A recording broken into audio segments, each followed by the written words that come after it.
Ladies and gentlemen, buoys and gulls, welcome back to the JKWD podcast. Hope you're having a wonderful day, but if you're not, it will soon turn around. How are you, Kelvin? I'm good. I'm good. We just had a great conversation here with Bill Protzmann. Yes, yeah. For Music Care. That was something else.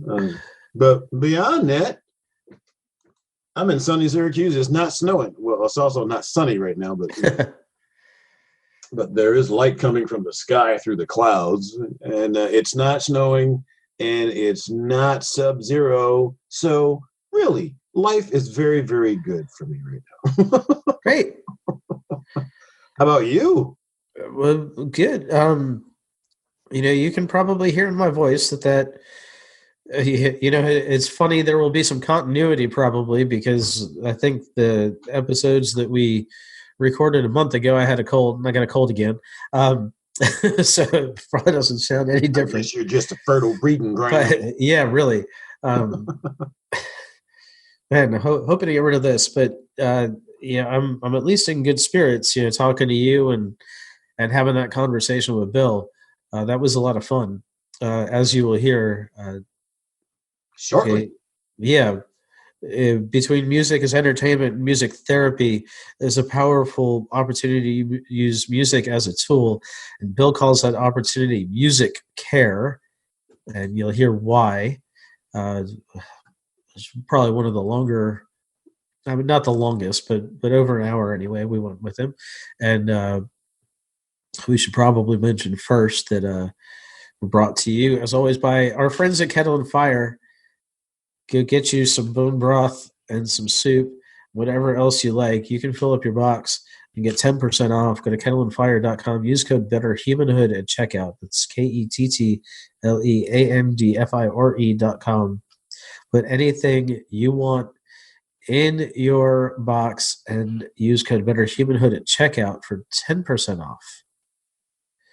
10%. 10% off. And good play. Yeah. If we go ahead and play some music on the other side of that, you will hear Bill from Music Care. All right.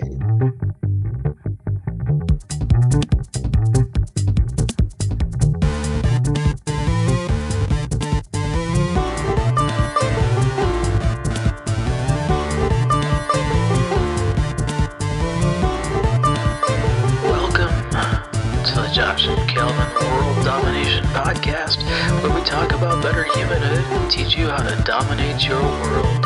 You ready? Here we go. I really appreciate you guys inviting me on. So, how can I help your audience be smarter? Well, I think the best way to start is to introduce your mission to our audience, and then let us know why that's your mission. Oh my gosh. So I've been a musician, as you know, for a while, but I realized somewhere along the way, maybe just as recently as last year, that this was bigger. Self-care using music is a great idea, but as I started down that pathway, what I found was that self-care by itself is really new for people.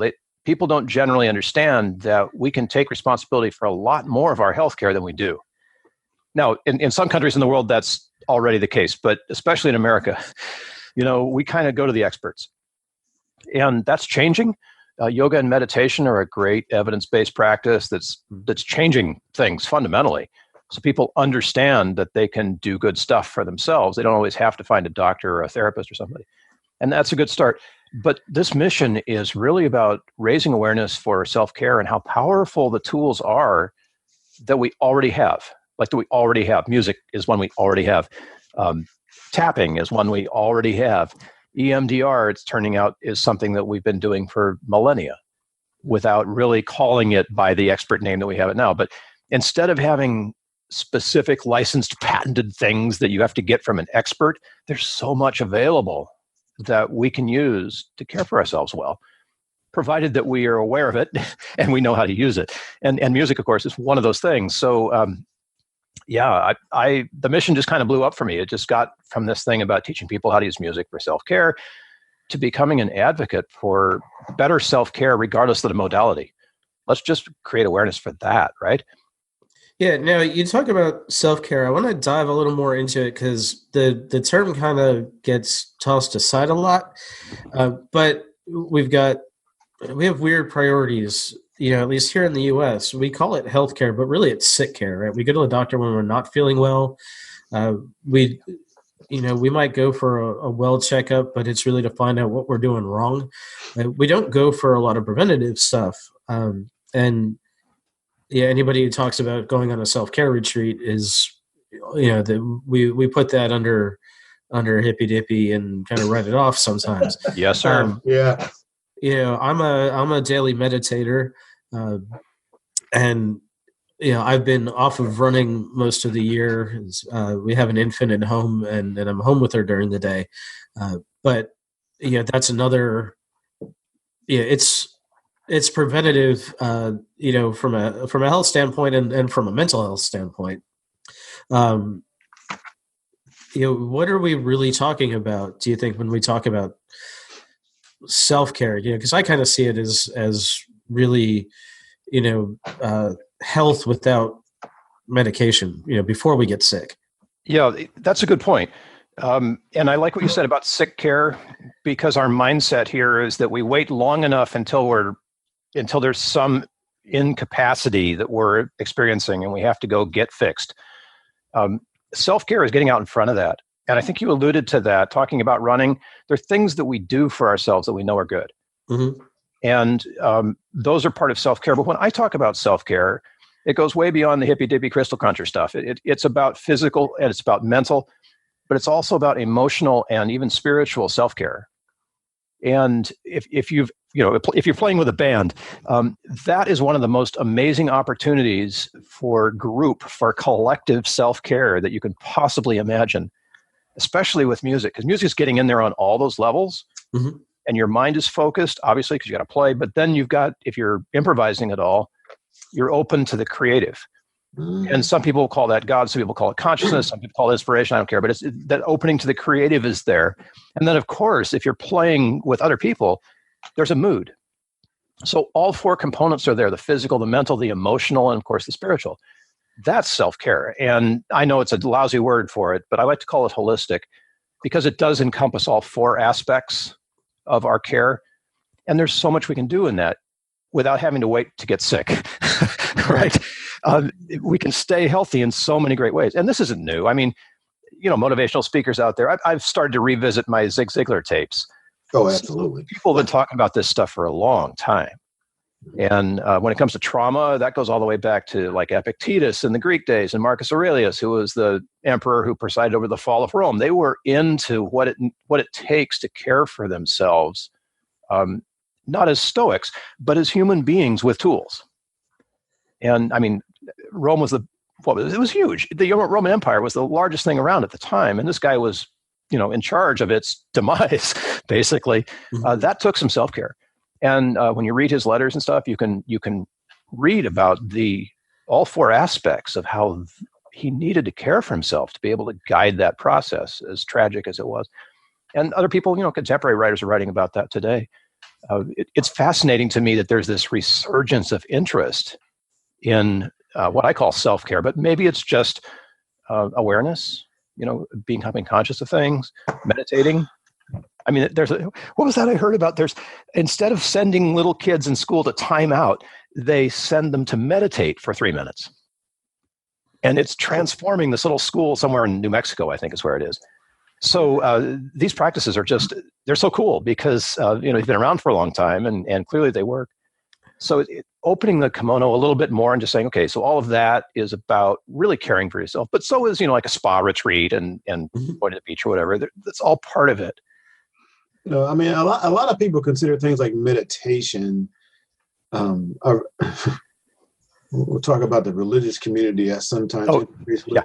And, I have friends and I'll ask them, they're good Christian people. And I say, Do you meditate? And they go like, no, I pray. Okay, well, I mean, that's part of it, but it's not the all of it. So a lot of the stuff we consider self-care, like I'm a Reiki practitioner. Yeah, me too. I'm a life coach. And so a lot of people consider that to be like weird stuff when in reality, even if you read the Bible, which I don't much, the fact that we have the ability to heal each other and to heal ourselves is there. So it's not as anti whatever they want to consider it to be as they think it is, because it's all there. And I got to admit, when I first started on that path, the first person that brought me Reiki, I thought they were nuts. Yeah, isn't it crazy? It's like they came in with a crystal and doing chakra stuff, and I'm like, okay, I don't know what you've been smoking. Really, I wish you'd have brought some extra with you. I could have had some. But as it turns out, it's been a very good thing. So, and then right after that, about 30% of the people who came into my world were Reiki practitioners, and I was like, holy smoke, where did this all come from? So, but music as a healing tool, I never called it that necessarily, but I remember using it as that. Oh yeah. So it's been very good for me, but to actually have it labeled, that's pretty cool. I think that's a new awareness for a lot of people. Yeah, we got to go out there with this and just let people know. I mean, you hear people talk about the power of music, but energy work's been around a long time, and in some ways, music connects us with that. For me, I've tried meditation, and the voices in my head never shut up, but they will shut up reliably when I'm at the piano. Mm-hmm. And being in that meditative place of just allowing the music, I think that's a really important practice for musicians. Even if you're not an improviser, just take your instrument and strum chords if it's a guitar, or just hold long tones if you're a wind instrument, or if you're a string instrument, just hold long notes, bow long notes. That opens the potential, if you will, for the meditative experience, because you don't have to concentrate on anything and just be in the sound. Yeah. And that's it right there. I've heard people who were doing well. If you're a Reiki practitioner, you know about the singing bowls. Oh yeah. I thought that was a very, very strange thing. However, it was kind of cool. And then I've never I know there are drumming sessions for that. Oh yeah.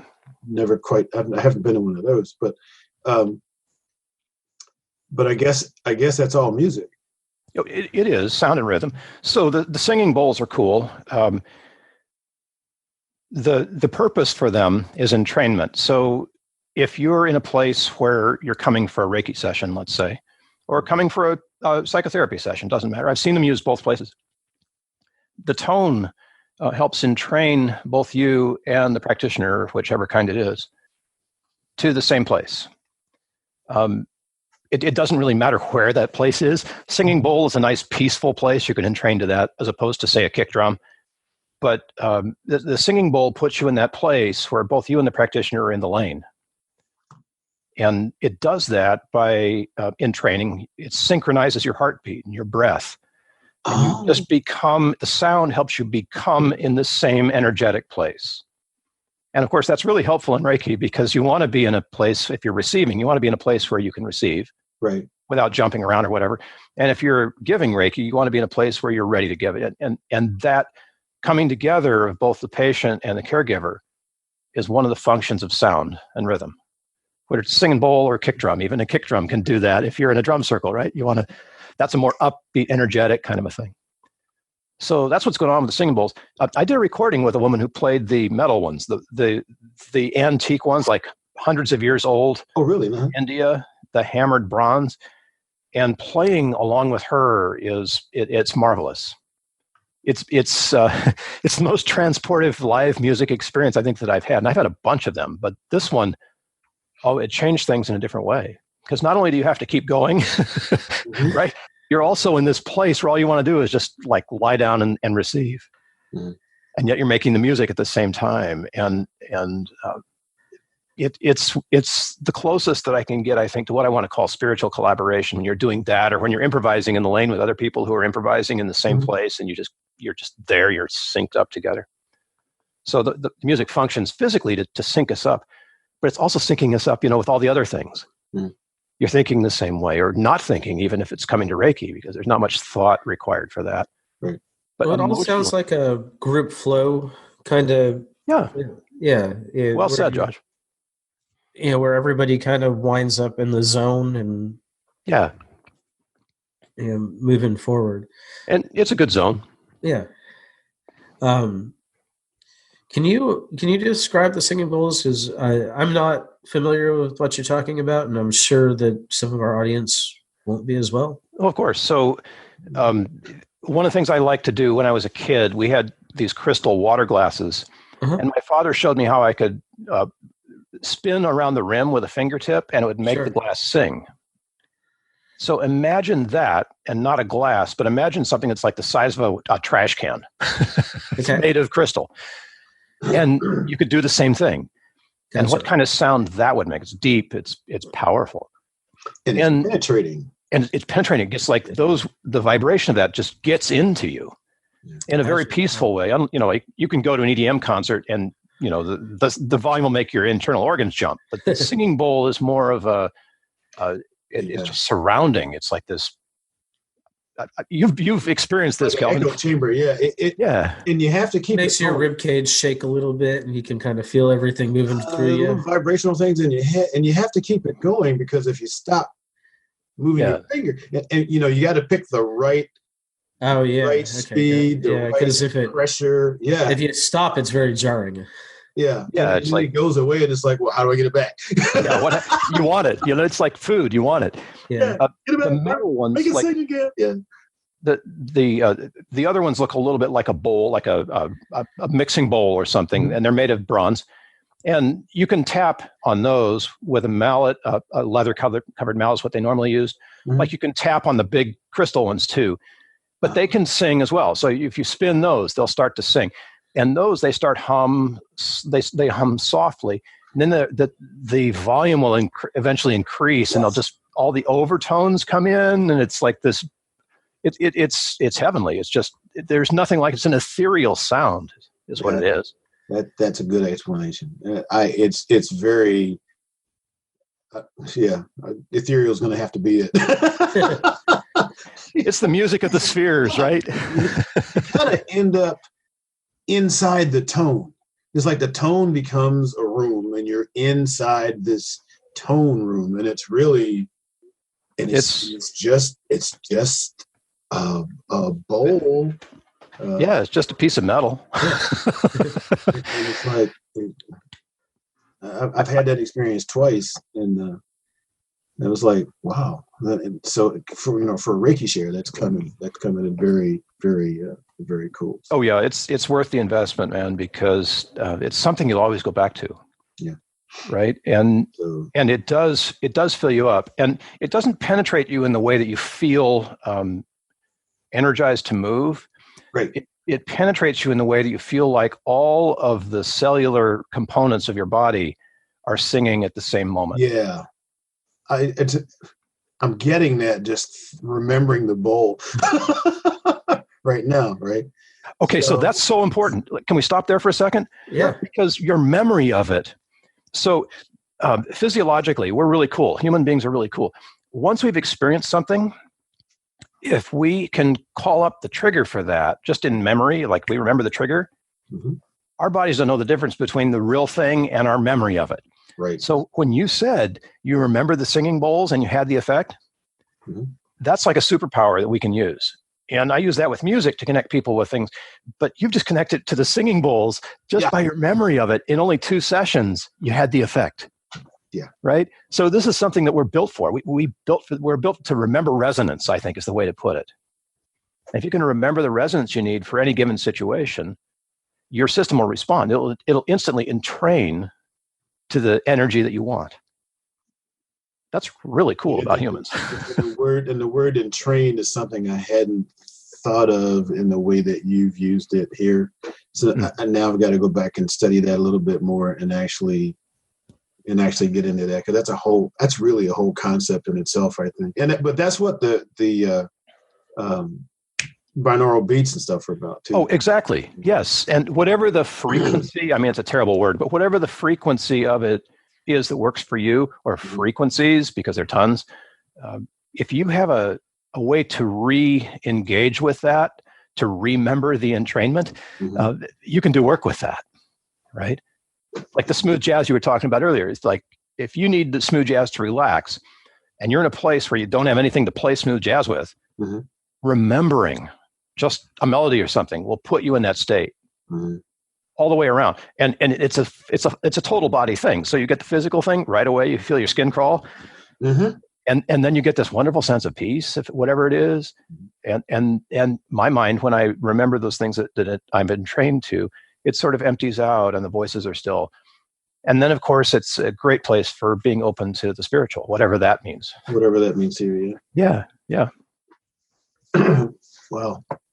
Yeah, cool. Well, I'm glad I wasn't busy for this podcast. Well, I'm glad you guys are doing this. I don't often get a chance to go into the depths like that. So we can do that here because I think we're in the musical lane, and that's a good thing. It's not about like talking to therapists who are all about the psychological. We get to talk about so entrainment, just for this little bit on it, it is like getting on a train, right? But they discovered entrainment when they found that if you have a couple of clocks with the pendulums, that swing, and if they're in the same room, eventually the pendulums will sync up. Right. Okay. Just like, how does that happen? And there's all kinds of quantum physics and stuff that's trying to explain that, spooky action at a distance or quantum entanglement or whatever. But hey, it works, right? The pendulums sync up. And it turns out that if you have a tuning fork or two tuning forks and you hit one and start it vibrating, the other one will begin to vibrate as well, even though it hasn't been touched. So this is a fundamental quality of all matter in the universe. And obviously, if there's a human being in the room that you happen to like, there's reasons you do. And we talk about mirror neurons and all that other stuff. But what's going on there is that we've synced in some way that allows us to come closer than we would have otherwise. So that's the real beauty of entrainment. A singing bowl is the facilitator for that. So before the Reiki session, the bowl goes off. And we're all syncing up to the bowl, but more importantly, patient and caregiver are syncing together. Yeah, that's a whole other level of understanding right there. It's good. Thank you. Cool. Oh yeah. So use it wisely. Absolutely. With great power, right, comes great responsibility. So. Yeah. Nice. Very nice. This is cool. So you were right before that. You were saying. Who knows? I don't know. We stopped there. I think I was just there. But Josh, I'm interested in the moment that you discovered the connection between music and self-care. What was it that clicked in your head that said, oh, this and this are together? And then how did you build music care from that? Like, I mean, you can talk a little bit about the business you've built and what you're doing with that, but what was the genesis of that, and how did you move forward from there? Because obviously you're in a different place than you are when you were playing piano at 4 years old. Right? Sure. That's a great question. And there's a lot to unpack there. I wish I could say there was one moment where everything changed, but it's been so gradual. And I even have recognition of what's been going on now that I didn't know years ago. One of the most amazing things for me was when I was in trauma therapy and the therapist was having me do EMDR, eye movement desensitization and reprocessing. Basically what that does is it gets your eyes moving left and right and left and right, or you can use tappers, buzzers in your hands that buzz left, buzz right, buzz right. So it creates this, what they call bilateral stimulation in your brain. Left and right hemispheres start talking quicker. Corpus callosum is the thing. So there's lots of comms happening that don't normally happen. And when you stimulate that, you can do things like release traumatic memory. There's all kinds of stuff connected with having a rapidly firing corpus callosum. Okay, EMDR, great. So I had to stop the session. And I said to the therapist, I've been doing this for a long time. Because the very first piece that I learned at the piano, and my mom was teaching me at 3 years old, was left, right, left, right, left, right, left, right, all the way up the keyboard on the 2 black notes from the bottom to the top. And I wasn't, I didn't have awareness of what was happening, but I was learning the principle of bilateral stimulation with the very first song I learned. And of course, later in life, going to the piano and playing to give myself relief from something, I didn't realize I was doing EMDR then, but the focus of EMDR is to bring work, mental, emotional work, to a stimulated corpus callosum, because the effect of doing that is that the traumatic memories, in my case, were released from the memory itself, and the memory remains without the traumatic energy. Pretty amazing stuff. But with a bilateral stim, you can do all kinds of things. And of course, I've been doing that at the piano. All musicians do this. And my job, of course, is to find big emotion and perform that. So I'm there in the EMDR, the bilaterally stimulated state with big emotion. And that's the point, right? Is to be fired up, bilaterally stimulated with big emotion, because that's transformative and work happens. So, that was, 2 years ago, and I realized what I was doing when I was 3. So yeah, well, I guess it's gradual. Yeah, I guess every instrument that's played with 2 hands, both hands are doing something different. Oh, sure. Yeah, absolutely. Even single hand, like trumpet or French horn players, although there is a component to the French horn where you use 2 hands, but even if you're using just, 1 hand on an instrument, you've got bilateral stimulation happening, because guess what? This is where it matters. Right. Okay. Right in your ears. And you can stimulate bilaterally with sound. Binaural beats do that. So those awarenesses are coming. I did have an experience where it really came home to me deeply, which was when I was dealing with my own suicidal ideation, which I do a lot. But on that particular night, it was really present. I felt like I'd reached the end of the road. And I sat with music.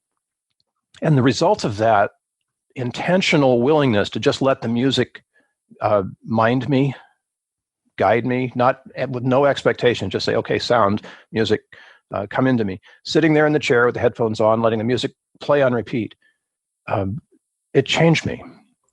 Being willing to go that deep and knowing that I was safe changed me. And that kind of awareness, it's ongoing. It goes deeper and deeper every time, right? So that moment, which was back in Labor Day of 2007, I really realized that I was onto something that needed to be more public. This awareness needed to be brought to people in a way that they could use for healing. And so since then, I've been doing work with veterans of post-traumatic stress and homeless people and folks who are at risk. So that's when I guess it really came home, if you will. And I knew that I had something that I had to share that was way beyond just performing.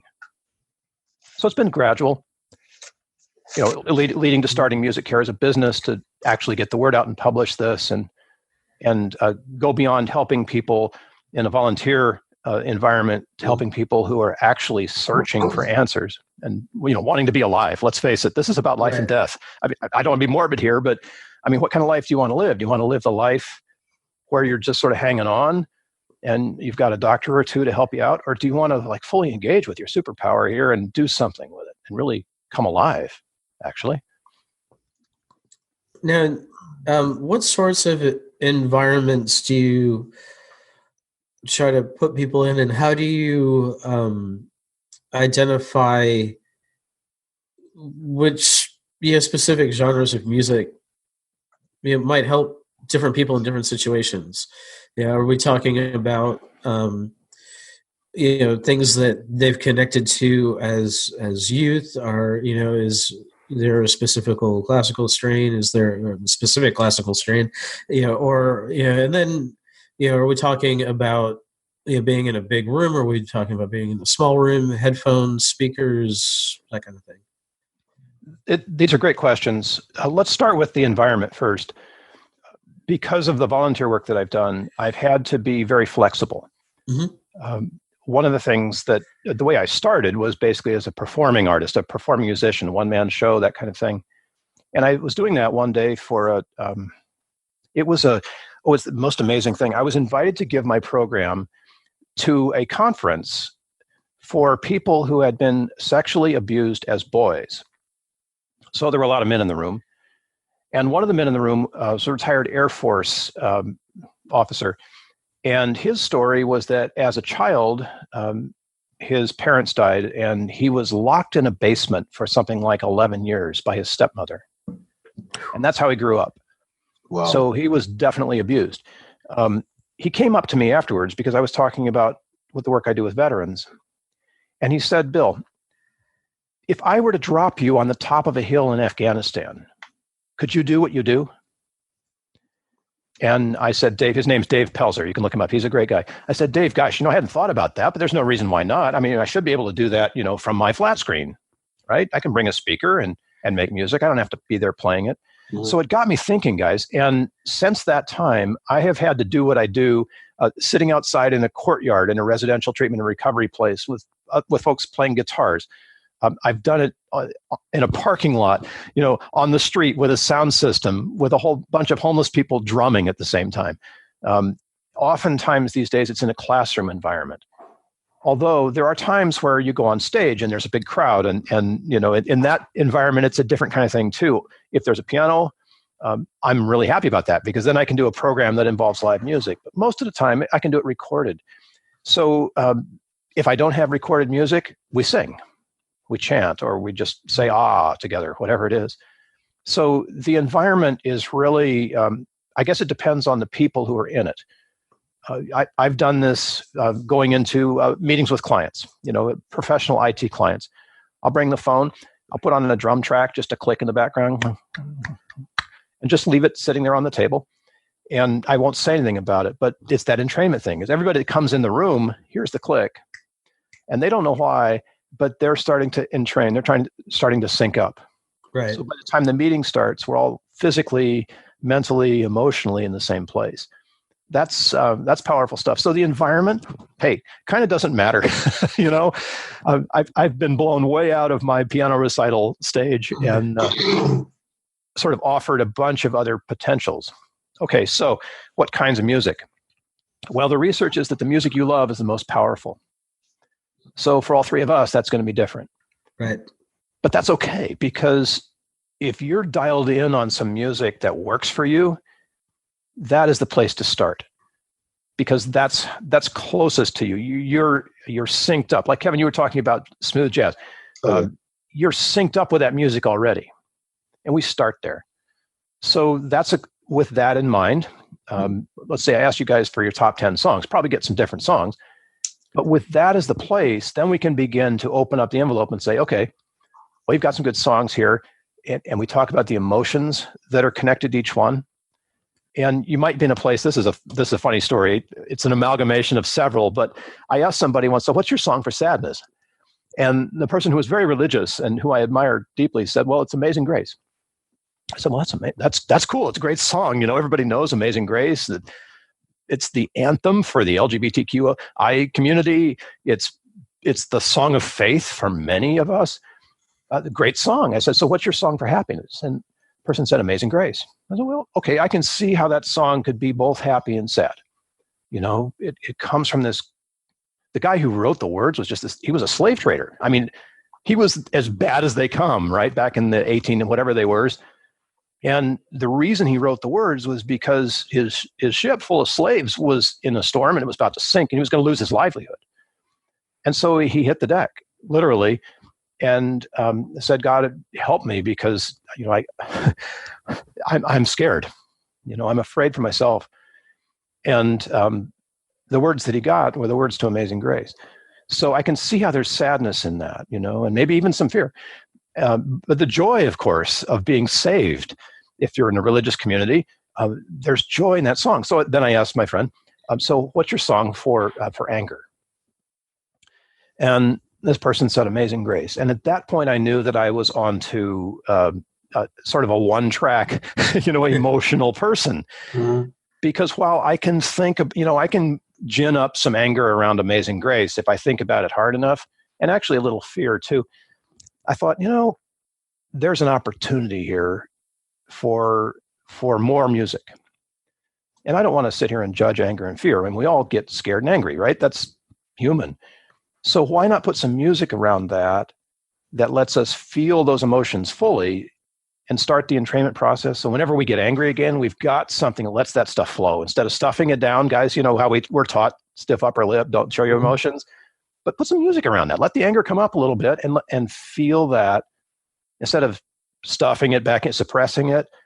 That's a healthy thing, letting the feelings come up. You're not going to act on them.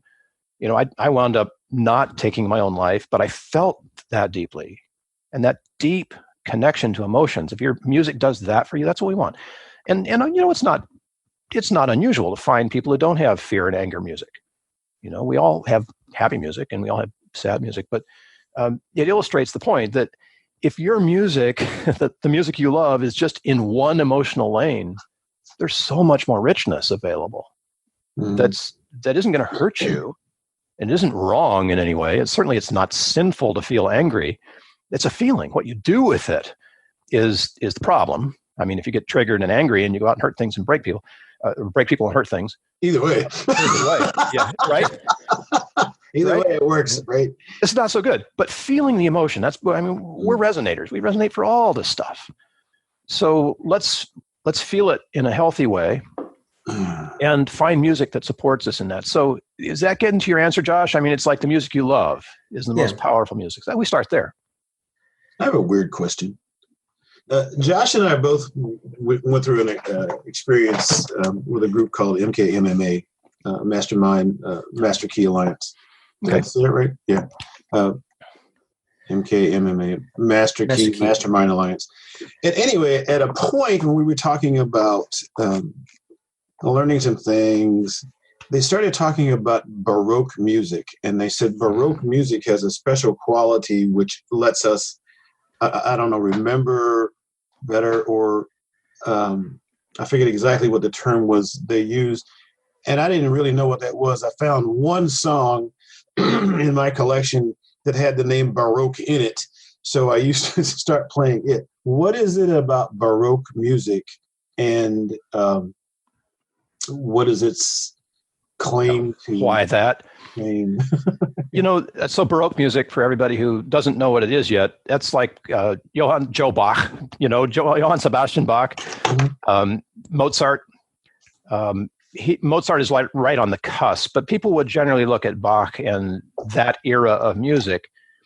It's intensely intellectual music. I mean, one of the things Bach liked to do was improvise, like at the pipe organ, improvise 4 and 5 part music at the same time, like both of his feet improvising different melodies and his hands doing 2 or 3 melodies at the same time.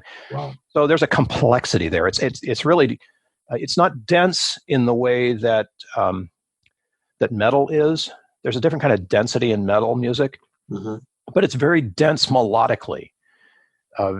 And that era of music tends to challenge the listener to try to follow actually melodies that are going on. And if you put on a recording of someone playing Bach, Glenn Gould is a great go-to on Bach because he's able to make every single voice in a 4-part fugue or 5-part fugue something that you can hear. It doesn't just sound like a bunch of chords. It sounds like 4 or 5 melodies sort of intertwining and, doing all this stuff. Okay, so be that as it may, one of the things that we know about classical music is that it has more tension and release per second than a lot of other music that we know. There's Eastern music that has a higher density, but tension release is the magic. So if you think about vibration, your heart goes thump, tension, and release. Thump, release, thump, release. Muscles contract, release. Tension release is we can see that in operation. We can also hear it because vibration is tension and release. You get a sound wave that peaks and then it dips, and then it peaks and it dips. So tension and release is a big part of this. And when you're talking about binaural beats and that bilateral stimulation that's going on, on your left, on your right, on your left, that's tension and release. So tension and release tends, in an oversimplified way, is how we get at the effects of music. And if you're ready for it, you can really get into tension and release on Baroque music because it stimulates the part of you that is the cerebral part versus the part of you that is the lizard brain where you feel emotions. So when you're thinking about this whole thing, yeah, the tension release that you want to stimulate the bilateral side and the cerebral cortex and make all that emotional stuff sort of sublimate and let you focus on the mental, you need high tension and release for that. So classical music has that. Of course, Baroque music has it in spades. It's really dense, improvising 5 different voices at the same time. That's intensely tension release full, as opposed to a kick drum that hits every, house music even. It isn't even that fast. We're talking about like really quickly. And we get that. I mean, human beings resonate for that. We don't have to understand, all the intellectual analysis and theory of Bach to get the effect. Does that help? Yes, a lot. Thank you. Yeah, you bet. Wow. You bet. Great question. Is there a difference between how we process melody and how we process rhythm? Like, if we're part of a drum circle or listening to drum music versus and we were just talking about Baroque music. If I'm sitting down to write, Mozart's 42nd is my go-to, and I'm probably not alone in that.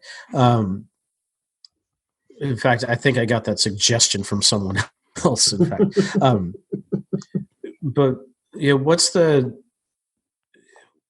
difference in the way we process those, and then throw a voice in there too, because once we start hearing words, that's something different as well. Oh yeah, it plays with you in every aspect. So the drum circle, let's start at the basics. The drum circle gets at you on the adrenaline level. To go right to the other side of that, you don't want adrenaline when you're doing higher brain function. It's going to mess you up. Yeah. Right?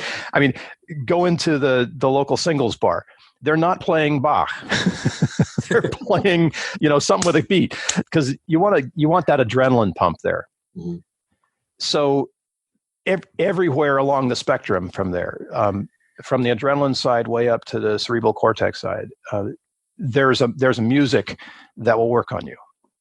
It's going to work different on all of us, but if you find your music, you're going to know what you need. Mm-hmm. Let's say it that way, what you need. Now, it gets really cool because if you're going to hear like a blues singer, who's my favorite? Kev Moe is my favorite at the moment. B.B. King. Those guys can play. Man, I'm thinking of Lucille and all those wailing guitar blues melodies that B.B. King plays. Mm-hmm. They do a certain thing for me. They make me feel a certain way. It might make you feel a certain way too. But then the words come along. And oftentimes the words have the opposite emotion of the music, especially in the blues. I mean, that's part of why the blues works. You could have sad music and happy words, or you could vice versa. You could have really happy music and sad words. And that itself is tension and release. It's working on you in a way that's making you, I mean, if you were to parse this, someday neuroscience will have the explanation, but if you were to parse this down, you'd see how part of us is responding to, let's say, the joy in the words. I got my dog back. I got my wife back. I got my trailer back, right? Oh, that's country. No. Yeah, that's country too. When you play a country music, when you play a country record backwards, right? Nice setup, guys.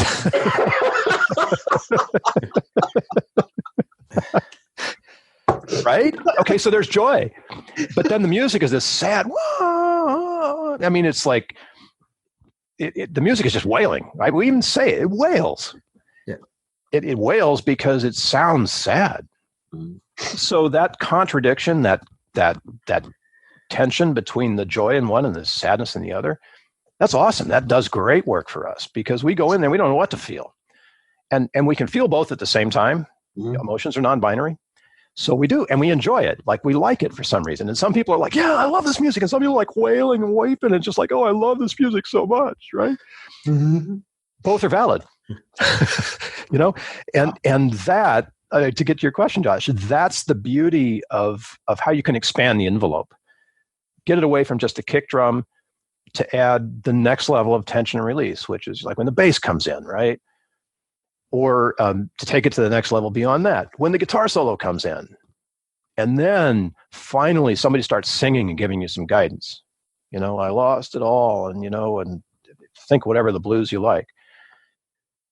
That's a marvelous thing that we musicians use to manipulate people. I don't say it for what it is, to manipulate people into joining us in the emotional lane. And I was just getting ready to ask you, do you feel that most musicians, and maybe most is a big word, understand what they're doing with the music that they're all this? I think the older you get, the more your understanding grows. At least for me, I've noticed that. And I tend to shy away from the singer-songwriter people who are brand new. Mm-hmm. Because while they've got good stuff, they're still getting into the lane. Mm-hmm. And you can see that in a lot of pop artists. You can see how they mature over time.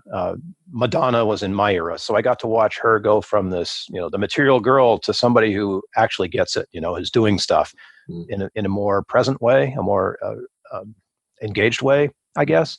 It isn't just about the big shows anymore. I think it's happening to Gaga right now.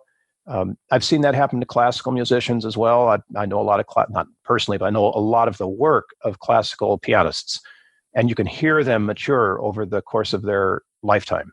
Mm-hmm. The early recordings are much different than the later ones. And that's marvelous to me, because it shows that there's an understanding building in there, and not just intellectually, but you come to the music with a certain level of maturity that you wouldn't come to without your life experience. Someone once said you shouldn't play Mozart until you're in your 30s. Mm-hmm. And I get that, because any kid can play Mozart. It's not that hard. But to get to the emotional depth and to be able to authentically create that emotional depth, you've got to have the emotions inside. They've got to be there first, and you don't get them without life experience, Right, like it's a matter of pattern recognition early on. Like you can, well said. You can write a hit because you know what other songs have been hits. You just don't understand why. You don't understand the connection, but you know that it's got this element and this element and this element in that particular era. Yeah. So you can copy those elements and create your own thing. And 15, 20 years later, now you really have an understanding of why it connected with people. Yeah. I know songs I've been playing for like 40 years, Sure. and they speak to me differently every time. But the challenge, so I'm sort of a repeater. Classical piano players, classical musicians, generally we repeat the music that's been written. So there's got to be something in there that draws us to that makes us want to try again, to play it in a new way. And it's a real challenge. It's different than the challenge of improvisation, which I think is in many ways a higher order skill, because you're allowing the music that you make to be whatever it is, instead of repeating something that's been written down before. So it's a curious thing to me. I've seen classical musicians that can improvise equally as well as jazz musicians, but when the classical musicians improvise, it sounds like Bach. It's like, whoa, dude, you did that? that wasn't written down. And it can blow you away. There's a quartet, by the way, public quartet, which I love, and so it's a classical quartet. You see the violin, 2 violins, viola, and a cello. That's the orchestration right there. So classical musicians, but they improvise. And they got famous because they improvised the music to one of the presidential debates, and Stephen Colbert had them on doing this like live, and the YouTube is out there now. So look for public quartet debate, and you'll see them improvising music, like improvising real music, as the soundtrack to a presidential debate. I mean, dude, it doesn't get much better than that. Wow, that's crazy. Yeah, I hate to do this, but as much as you're a healer, obviously, and your focus of the music is to help people heal.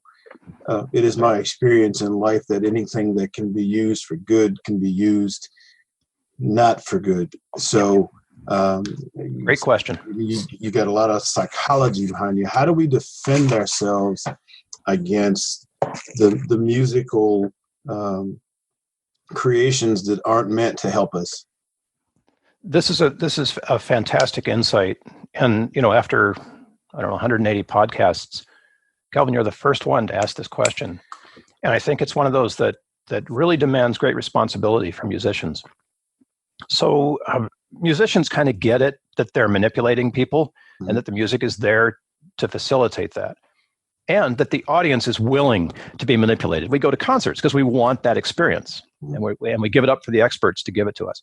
And, hey, there's resistance. I mean, I have a buddy who plays jazz metal, and he's a multi-instrumentalist, and that music is so rich. It's incredible. But it's not the kind of music that people are flocking to, Let's say it that way.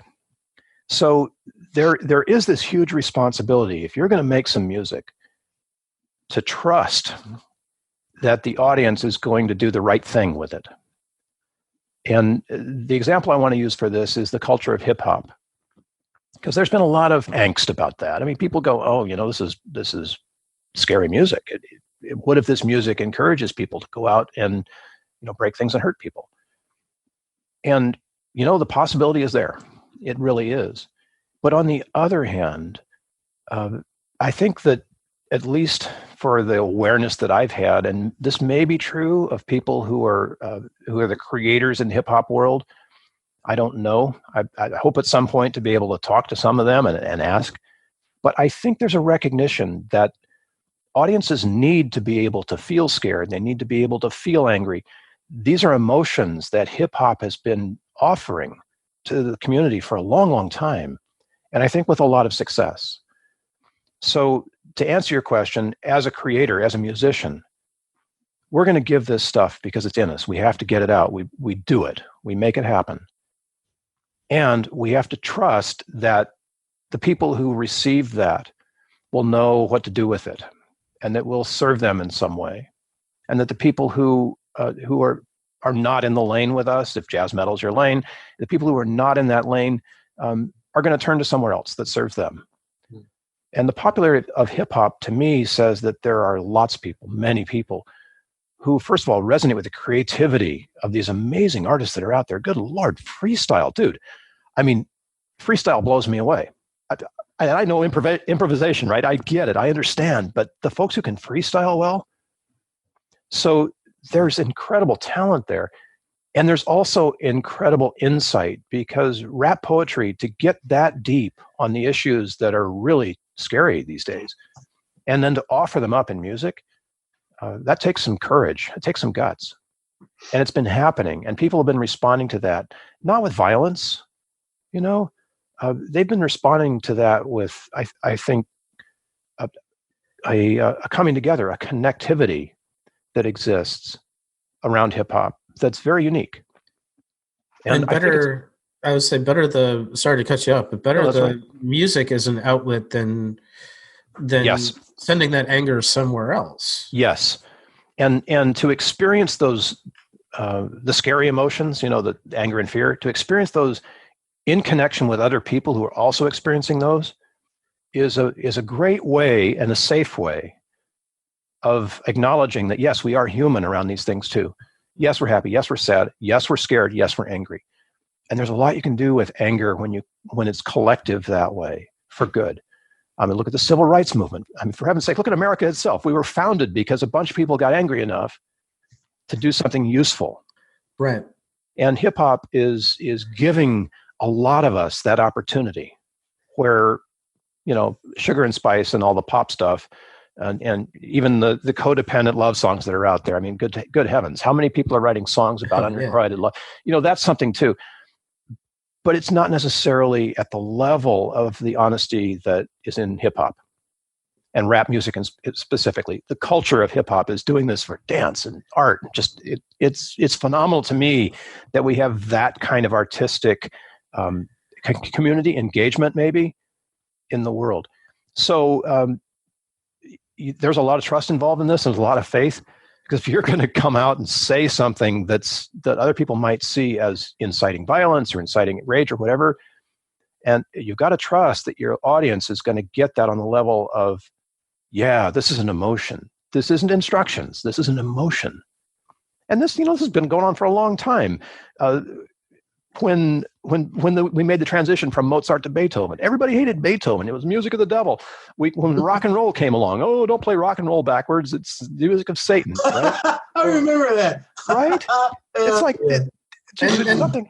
And things go wrong, right? I mean, Charles Manson took over a Beatles song. Yep. He Helter Skelter was became all about the Manson murders, and decades later, they blamed a lot of people were blaming Columbine on the music of Marilyn Manson. Obviously, Brian Warner, who's the character Marilyn Manson, wasn't saying go out and shoot up your school. And obviously the Beatles weren't picturing Charles Manson taking their song and turning it into an LA murder fest. But things it goes wrong sometimes, and it does.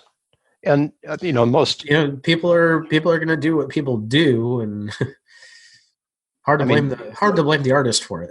Concerts and dance halls are now the targets for people who are crazy. But I don't think the people who are going out and shooting up concerts are doing it because of the music. I think they're doing it because they recognize they have a profound difference that they see with the people who are in the room, or maybe just because there's a bunch of people there. Right. But tying it down to music, it's like, I don't know if you can blame, Eminem for anything that's happened, but people will. Right. And, okay, that's fine, but I don't think it's responsible. I would be hard pressed to find like a satanic band that's out there encouraging people to just go out in the world and kill other folks. There probably is one, maybe more. But are they at the top of the heap? Is that a responsible thing for anybody to do? And if it's in their lyrics, and I wasn't even asking necessarily from that piece, but I guess if something's not resonating with us, we'll just listen to something else. But we are undoubtedly the probably the most manipulated generation. These days. I mean, everything is manipulating us. The ads, everything that's going on. Social media, fake news. I mean, real news. What's real anymore? Start talking about, the effect of music and your particular focus of using it for healing and stuff. Then it's, I'm the guy who tends to look at, what's the other side of that coin? We have modern examples. So the military used music to get Manuel Noriega to come out of the cathedral. They played rock. They played the music that they knew that he didn't like. Oh, really? Yeah, this is true. Make him crazy. Armed Forces Radio, they played it. And we hear about sound cannons. And there are weaponized uses of sound and rhythm.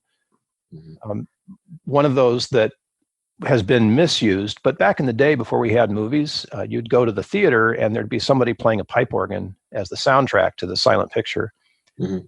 And there are notes on the pipe organ that are so low that you can't hear them. But what they do is they create terror. The vibrations create a feeling of fear. Right. And so the organist could use those low notes that nobody could hear to amp up the scary in the movie, right? And those vibrations are still around. We can still use them if we want to. Use them for good. I mean, once you become aware of this stuff, you have a choice, and that's a real responsible choice. If you're standing on a stage with a band, you've got to do something up there, and it had better be good. But on the other hand, what's your purpose? Why are you there? Are you there to create terror or violence? Are you there to offer a message? Are you there to give peace? The music in the military has always been right out there in front. I mean, it was the fife and the drum who led the entire column, not only to give people a beat so they know which foot to use, but I mean, they were right up there in the front where it was the most dangerous. So think about this the weaponization of music, the biblical story of the walls of Jericho came down because they were playing music, they're playing trumpets, you know. So sound is it's a really powerful thing. Even to the extent that one of the pieces of research I read recently is that the coil of our DNA, the spiral of our DNA, is held together by vibration, by sound. If we could listen to the sound, we could hear our DNA holding on. And when the sound is interrupted, it comes unraveled. The DNA comes unraveled. We talk about the vibration of the earth, and they know that they've been able to hear vibration in black holes. There's sound coming out of black holes. Everything else goes in, sound comes out. So this is powerful stuff. Okay. All right. It's just a question I had to ask. I'm glad you did. You know, head of the class, because it's an important one. You know, with great power comes great responsibility. So yeah. If you're listening, by the way, you have a choice. If you're listening to music that is getting into you in a way that you don't like, you have a choice. You don't have to go there. But if you're in a safe place and you want to see how deep that rabbit hole goes, it's just music. It's just emotions. They're not going to kill you. And if you're sitting in a safe place with some headphones on and listening to that stuff, you know, give yourself a chance to see how it plays on you, how it responds. You may not like it, but it's probably a healthy journey if you've got awareness to give that a chance. Awareness is, I think, the important part. Absolutely. Yeah.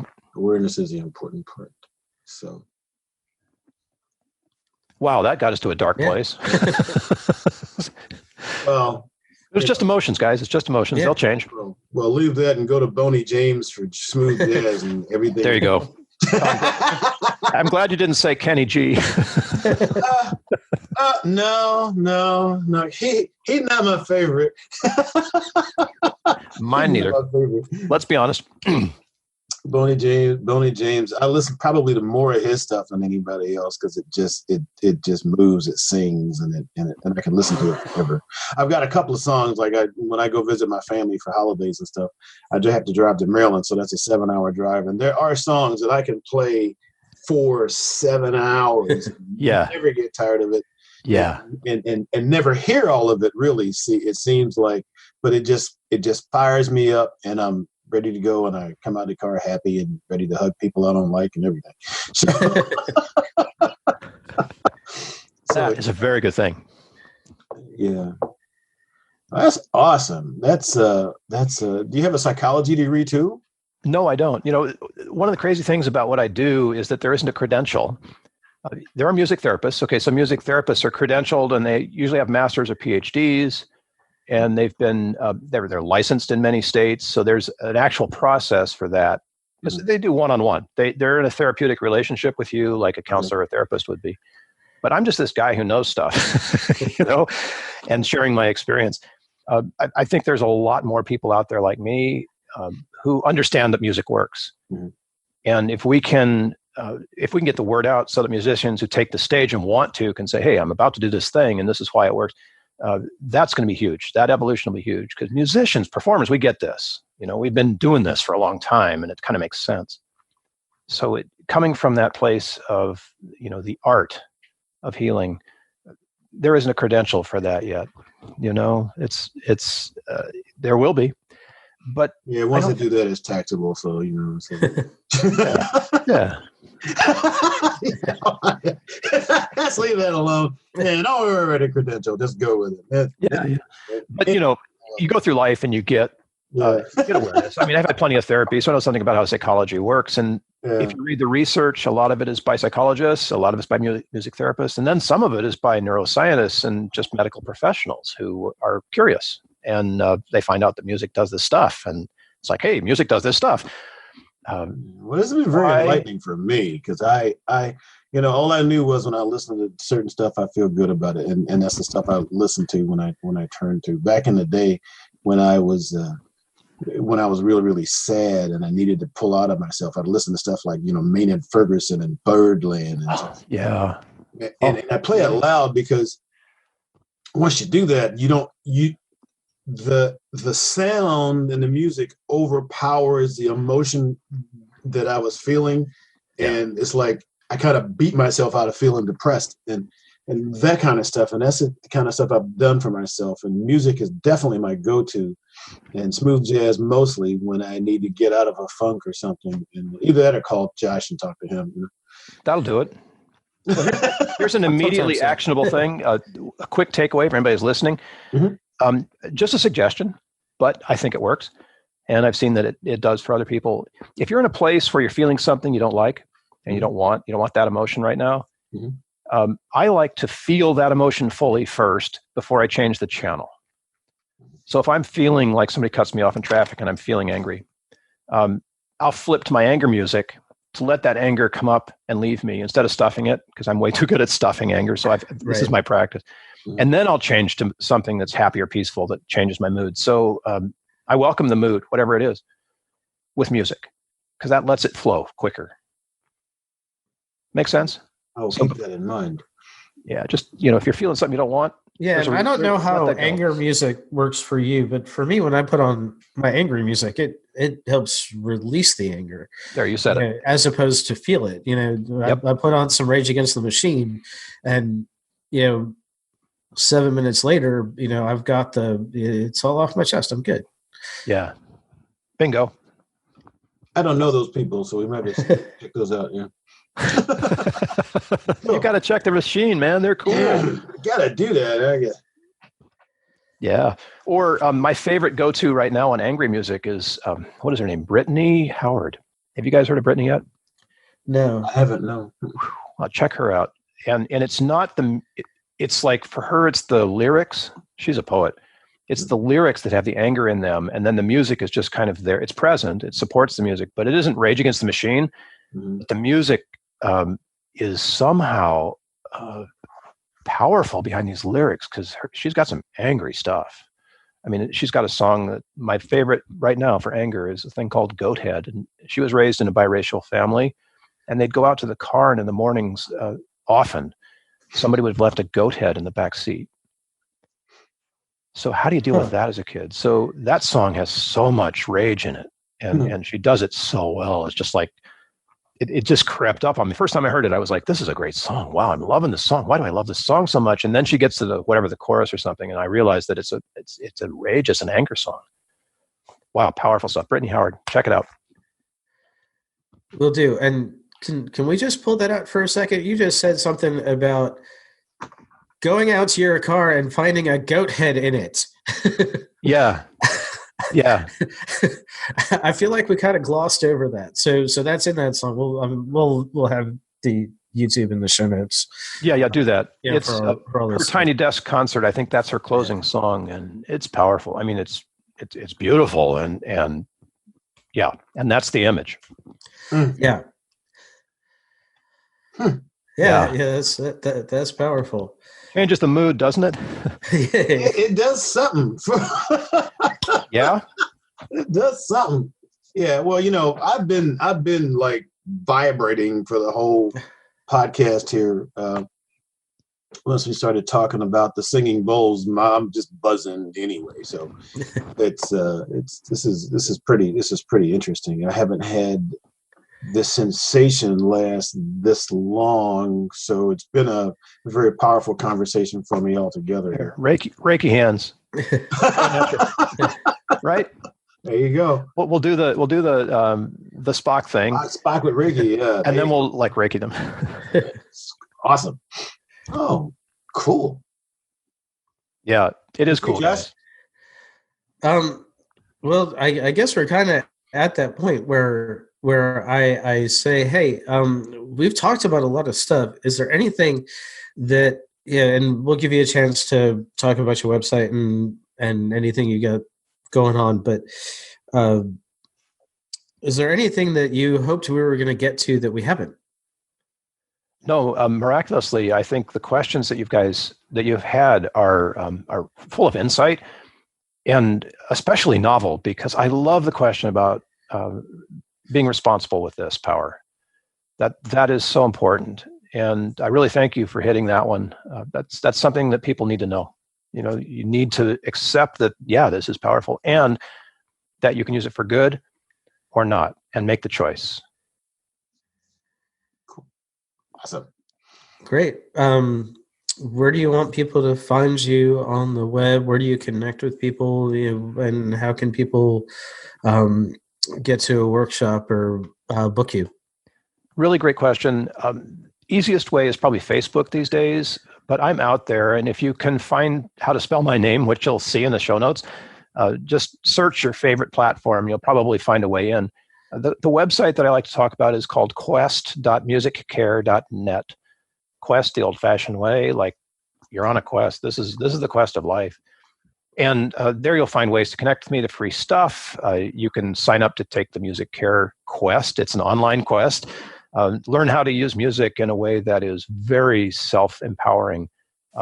I think it's important to get that word out and to help people in that lane because it makes the music more present.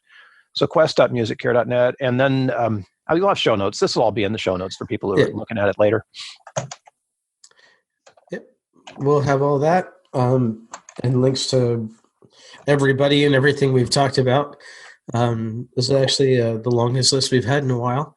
So I'm looking forward to putting these together. And thank you for being here and sharing yourself with us.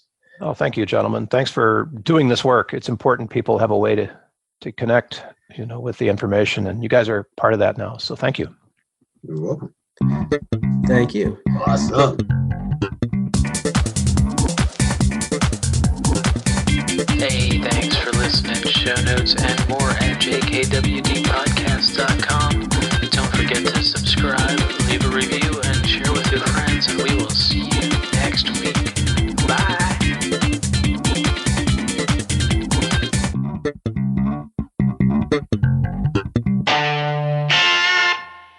A Better Humanhood production.